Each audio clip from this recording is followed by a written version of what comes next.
परम आदरणीय प्रधानाचार्य महोदय जी, मुख्य अतिथि महोदय आदरणीय सरपंच साहब, मेरे दादो साहब, सम्माननीय गुरुजनों, गांव से पधारे हुए मेहमानों और प्यारे सहपाठियों। 26 जनवरी को गणतंत्र दिवस के रूप में मनाया जाता है, ये तो हम सबको मालूम है।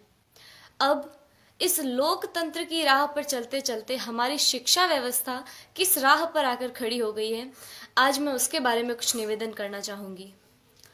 हमारे देश में दो तरह की शिक्षा व्यवस्थाएं चल रही हैं, अमीरों के लिए अलग, गरीबों के लिए अलग।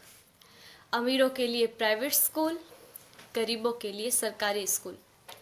मैंने कई बार देखा है, घर पर जब मेहमान आते हैं और पूछने पर हम ये बताते हैं कि सरकारी विद्यालय में पढ़ रहे हैं, तो उनके चेहरे का रिएक्शन, भाव एक अलग तरीके का हो जाता है। तब मुझे बड़ा दुख होता है।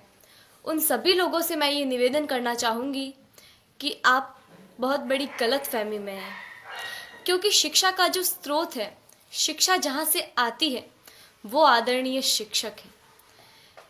शिक्षा ऊंची बिल्डिंगों से, बड़े बड़े गार्डन से, अच्छी बसों में सफ़र करने से या एसी रूमों से शिक्षा नहीं आती है।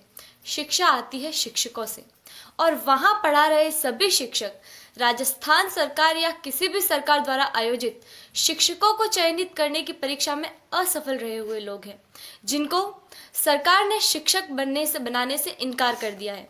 वो सभी लोग वहाँ पढ़ा रहे हैं।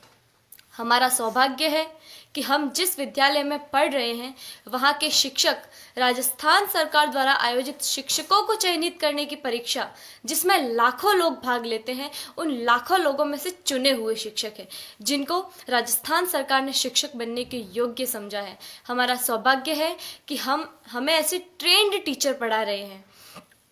मुझे गर्व है कि हम अच्छे हाथों में हैं।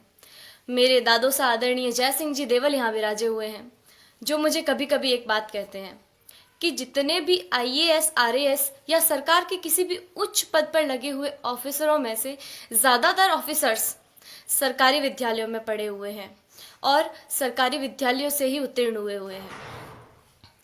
वर्तमान में एक डॉक्टर, एक इंजीनियर, एक वकील, एक बिजनेसमैन, यहाँ तक कि इन विद्यालयों में पढ़ा रहे शिक्षक भी अपने बच्चों को सरकारी विद्यालयों में पढ़ाना नहीं चाहते हैं।